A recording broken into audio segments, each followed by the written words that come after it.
আচ্ছা, আপনি কিভাবে দেশ ছেড়ে আসলেন? আপনি মনে করেন যে আপনার দলের ক্ষমা চাওয়া উচিত? রাজনীতিতে আসমানের দিকে তাকায়ও জাতির কাছে ক্ষমা চাওয়া যায়। ৮০ ঊর্ধ্ব একজন বৃদ্ধ, তিনি দেশে ফিরে যেতে সাহস পেলেন। আওয়ামী লীগের অন্যান্য নেতারা যারা দেশের বাইরে আছেন তারা কেন সাহস পাচ্ছেন না? তারা কেন ফিরছেন না? আপনি কেন ফিরছেন না? বাংলাদেশের নাগরিক যখন দেখে যে একটা সরকারি দলীয় এমপি কে ওবায়দুল কাদের থাপড়াইতে পারে দিনে দুপুরে, তখন আপনাকে আমাকে গাছে ঝুলাই মাইরা ফেলবে বা আমাদেরকে দেশ ত্যাগ করতে হবে, এটা দেখে আমরা তো আশ্চর্য হচ্ছি কেন? এখন বলছে, তখন বলতে পারে নাই কেন? আমার নেত্রীকে প্রাণের ঝুঁকি থাকার কারণে দেশ ছেড়ে দিল্লিতে আসা লাগে, কিন্তু উনি এত বেশি জনপ্রিয় যে ওই বৈষম্য বিরোধী আন্দোলনে ছিলেন, ওনার শুধু সেলফি তুলছেন। তো আপনি এখন হযরত মুহাম্মদ সাল্লাল্লাহু আলাইহি সাল্লামের জায়গায় কাকে দেখতে চান? বর্তমান সরকারকে, অন্তর্বর্তী সরকারকে? রাশিদ রহমান, বর্তমান যে পরিস্থিতি তাতে আপনাদের প্রতিশোধ নেবার মতো খুব অবস্থা নাই। যখন আওয়ামী লীগের সাধারণ সম্পাদক ওবায়দুল কাদের, সাবেক মন্ত্রী সম রেজাউল করিম সাহেবরা বলছেন কিভাবে দেশ ছেড়ে গেছেন, কিভাবে পলাতক থাকতে হয়েছে তাদের, তখন ১ মাস থাইল্যান্ডে চিকিৎসা শেষে দেশে ফিরেছেন আওয়ামী লীগের বর্ষিয়ার নেতা সাবেক রাষ্ট্রপতি আব্দুল হামিদ। তিনি ফিরতে পারলেন, বাকিরা কেন সাহস পাচ্ছেন না?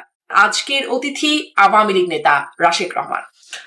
রাশেক রহমান, আপনাকে স্বাগত জানাচ্ছি আজকের আয়োজনে। আপনার কাছ থেকে শুরু করতে চাই বাংলাদেশের একটি ঘটনা নিয়ে, যে সাবেক রাষ্ট্রপতি আব্দুল হামিদ তিনি যখন দেশ ছেড়েছিলেন ১ মাস আগে চিকিৎসার উদ্দেশ্যে থাইল্যান্ডে গেলেন, অনেক আলোচনা হলো, সেই ঘটনা পরম্পরায় অনেক কিছু হয়েও গেল। তিনি এই ৮০ ঊর্ধ্ব একজন বৃদ্ধ, তিনি দেশে ফিরে যেতে সাহস পেলেন। আওয়ামী লীগের অন্যান্য নেতারা যারা দেশের বাইরে আছেন তারা কেন সাহস পাচ্ছেন না? তারা কেন ফিরছেন না? আপনি কেন ফিরছেন না? আচ্ছা দেখেন, প্রথম কথা হলো যে he is a champion politician, কোনো সন্দেহ নাই, সাবেক রাষ্ট্রপতি জনাব আব্দুল হামিদ। দেখেন, প্রথম কথা হচ্ছে ওনাদের জেনারেশনটা তো ব্যতিক্রমী একটা জেনারেশন, এবং রাষ্ট্রপতি আব্দুল হামিদ উনি রাজনীতিবিদ হয়ে উঠেছেন কারো আনুকূল্যে বা কারো দয়া দাক্ষিণ্যে না, যার দরুন তিনি এমন সাহস দেখাতে পারবেন এটাই তো খুব স্বাভাবিক। এবং তার থেকেও বড় কথা হচ্ছে, আজকে এই সংকটকালীন সময় বসে যখন নিজেরা বিচার করি, তখন আমি বুঝি যে কেন আমরা অনেকেই ফিরতে পারি না বা ফেরার মতো সাহস করি না। তার মধ্যে আমিও আছি। এটা কারণ হচ্ছে যে আমরা কিন্তু, রাজনীতি হচ্ছে সংহতির ব্যাপার, রাজনীতি হচ্ছে বৈষম্যহীনতার ব্যাপার, রাজনীতি হচ্ছে সাম্যের ব্যাপার, রাজনীতি হচ্ছে সৌন্দর্যকে উদযাপন করার ব্যাপার। সেখানে আমাদের ভালো লাগুক বা না লাগুক, আমরা রাজনীতি থেকে সাংঘর্ষিক করে ফেলেছিলাম, এবং এত মাত্রায় সাংঘর্ষিক করেছিলাম যার ধরুন সেই সাংঘর্ষিক রাজনীতির চর্চা করার কারণে যেমন ফল পাওয়ার কথা তাই কিন্তু এখন আমরা পাচ্ছি। এবং আপনি একটা খেয়াল করবেন যে এটা আওয়ামী লীগ, বিএনপি, জাতীয় পার্টি বলে ব্যতিক্রম ভিন্ন তা না। গত ১৫ বছর বা ১৬ বছর ধরে বিভিন্ন সময় আমরা দেখেছি বিভিন্ন রাজনীতিবিদদের সন্তানদেরকেও আমরা ভিন্ন মতের রাজনীতি করার কারণে আক্রান্ত করেছি। এবং এই যে ব্যক্তিকে ফেলে দিয়ে তাকে অতিক্রম করে পরিবারের ভিতরে ঢুকে যাওয়ার যে একটা চর্চা আমরা চালু করেছিলাম, সেটার ফলাফল আমরা ভোগ করছি। আজকে এই যে সহিংস রাজনীতির যে বহিঃপ্রকাশ দেখছেন, তার ভিতরে অনেকাংশেই কিন্তু আমরা জেনে হোক, বুঝে হোক অথবা না বুঝে হোক, আমরা পক্ষপাতমূলক রাজনীতিতে যাওয়াতে মানুষকে সরাসরি আক্রান্ত করার কারণে কিন্তু সেই ফলাফলটা আমাদেরকে পেতে হচ্ছে। যে যত কথায় আপনাকে বুঝা গোমুখ চক্রান্ত ছিল, নো, এটা মানুষের জনরোষ, এটা বাস্তবতা। সবচেয়ে ভয়ঙ্কর ব্যাপারটা হচ্ছে যে রাষ্ট্রপতি আব্দুল হামিদ যখন তার চিকিৎসার জন্য দেশের বাইরে গেলেন, একটা মানুষের যখন বেঁচে থাকার প্রশ্ন আসে, তখন তো দেশে বা দেশের বাইরে এটা আপনি বিচার করতে পারবেন না, তার বেঁচে থাকাটা তার অধিকার, তাই না? কিছু কিছু জায়গায় আমরাও তো সেই অধিকার হরণ করেছি, তাই না? মানুষের বিদেশে যাওয়া বা চিকিৎসা নেওয়ার জায়গাটা, এটা মেনে নিতে হবে। উনি যখন দেশের বাইরে গেলেন, আমাদের ভিতর থেকে একটা অংশ কি শুরু করবো যে এখান থেকে থাইল্যান্ডে গেছেন, থাইল্যান্ড থেকে দিল্লিতে যাবেন, যাওয়ার পরে সব আলাপ আলোচনা হয়ে যাবে এবং আওয়ামী লীগের সভাপতি হয়ে বা সভাপতির কাছে পারমিশন নিয়ে, অনুমতি নিয়ে তিনি আওয়ামী লীগের হাল হাতে ধরে তিনি বাংলাদেশে ফিরে আসবেন। তার মানে একজন লোক যে অসুস্থ হবেন, নির্বিঘ্নে তার চিকিৎসা করবেন, সেটারও সুযোগ নাই, মানে গুজবের কারণে আপনি আক্রান্ত। একটু প্রশ্ন করতে চাই, আপনাদের আশঙ্কা কি? মানে যদি আমি আপনার আশঙ্কার কথাই জিজ্ঞাসা করি, যে রাষ্ট্রপতি আব্দুল হামিদকে আপনিও প্রশংসা করছেন যে তিনি সাহসী, তিনি ফিরে গেলেন, আপনার কি মনে হয় আপনি যদি ফিরে যান তাহলে কি হবে? ফিরছেন না কেন? না, আমি তো আপনাকে এর আগে আপনার অনুষ্ঠানে বলেছি, আমি যদি বুঝি যে আমি আদালতে একেবারে সুস্থ শরীরে দাঁড়াতে পারবো, এবং আমি যেই আইনজীবীকে চাই, এটা তো আমার অধিকার, আমি যেই আইনজীবীকে চাই সেই আইনজীবী আমার প্রতিনিধিত্ব করতে পারবেন নির্ভয়ে, নিঃসংকোচে, এবং যৌক্তিক জায়গায় আমি জামিন পাবো বা যেই সুযোগটা পাওয়ার কথা একজন দেশের নাগরিক হিসাবে, সেটা নিশ্চিত হলে আমি অবশ্যই ফিরে যাব।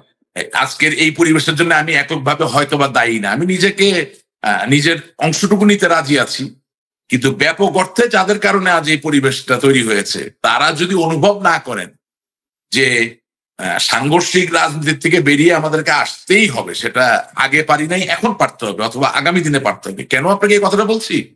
কারণ যদি আমাদের প্রিয় নবী হযরত মুহাম্মদ সাল্লাল্লাহু আলাইহি ওয়াসাল্লাম মক্কা বিজয় করার পরে সকলকে ক্ষমা না করতেন, তাহলে ইসলামের এই প্রসার কি কোনোদিন সম্ভব হতো? তার মানে যদিও হযরত মুহাম্মদ সাল্লাল্লাহু আলাইহি ওয়াসাল্লামকে বছর পর বছর নির্যাতন করা হয়েছে, লাঞ্ছিত করা হয়েছে, তার অনুসারীদেরকে শাস্তি দেওয়া হয়েছে, অত্যাচার করা হয়েছে, কিন্তু তিনি he became larger then life. তিনি একজন ক্ষুদ্র মানুষের জীবনের থেকে বৃহৎ হয়ে তিনি ক্ষমার পথকে বেছে নিয়েছিলেন। তো আপনি এখন হযরত মুহাম্মদ সাল্লাল্লাহু আলাইহি সাল্লামের জায়গায় কাকে দেখতে চান? বর্তমান সরকার কি অন্তর্বর্তী সরকারকে? না, আপনি আমি দুটো পুরাণিক এবং বিবলিক্যাল এক্সাম্পল দিয়েছি যে আমাদেরকে কোনো না কোনো পর্যায়ে যে সিদ্ধান্ত নিতে হবে যে আমরা সাংঘর্ষিক, আমরা যুদ্ধ করব, আমরা প্রতিশোধ নিব, নাকি আমরা সংহতি তৈরি করব। আমি আপনার অনুষ্ঠানের মাধ্যমে বর্তমান যে পরিস্থিতি, রাশিদ রহমান, বর্তমান যে পরিস্থিতি তাতে আপনাদের প্রতিশোধ নেবার মতো খুব অবস্থা নাই, কিন্তু যারা আছেন এখন ক্ষমতায় প্রতিশোধ নেওয়ার মতো অবস্থা আজকে নাই, আগামীকালকে হতে পারে, কিন্তু প্রশ্নটা ওটা না। প্রশ্ন হচ্ছে আপনি আদৌ কোনোদিন প্রতিশোধ দিবেন কিনা।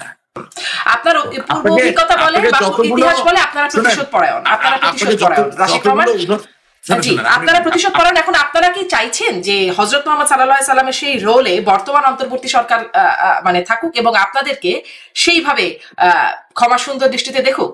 না, আপনি আরো কন্টেম্পোরারি জায়গায় যাচ্ছেন না কেন?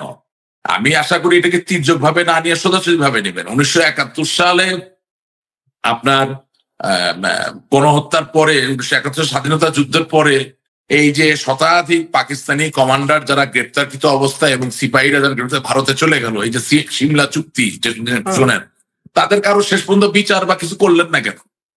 তারা তো হত্যা করছে। কারণ হচ্ছে যে কোনো একটা জায়গায় আপনাকে কিছু অপ্রিয় বাস্তবতার মুখোমুখি হতে হয়।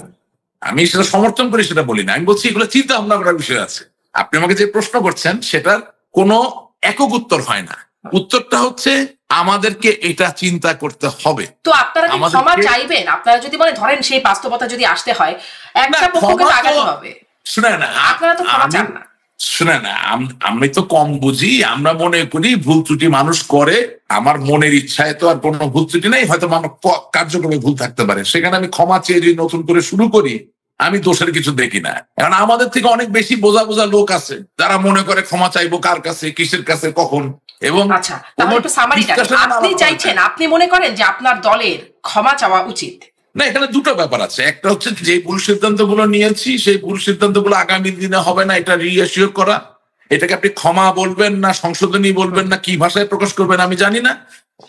অর্থাৎ দলের ভিতরে যারা আক্রান্ত তাদেরকে অনুভব করতে হবে যে আগামী দিনে এই ধরনের অনাচার অবিচারগুলো হবে না। এবং আপনার 15 বছর যেভাবে ভয়ের একটা সংস্কৃতি দলের ভিতরে চলেছে, কেউ কোনো কথা বললেই আপনার সাথে মতামতে না মিললে তাকে ভয় দেখানো হয়েছে, গালিগালাজ করা হয়েছে, সেটা এখনো চলমান। এটা যদি বন্ধ না করতে পারেন খুব ভালো কোনো ফলাফল হবে না। আলাপ আলোচনা ছাড়া তো একটা ছোট সংসারও এগোতে পারে না। সেখানে এত বড় একটা দল, সেখানে আপনি ঠিক করে দিবেন কার সাথে আলাপ করা যাবে, এর বাইরে আলাপ করা যাবে না, এটা তো হতে পারে না। বা কতটুকু আলাপ করা যাবে,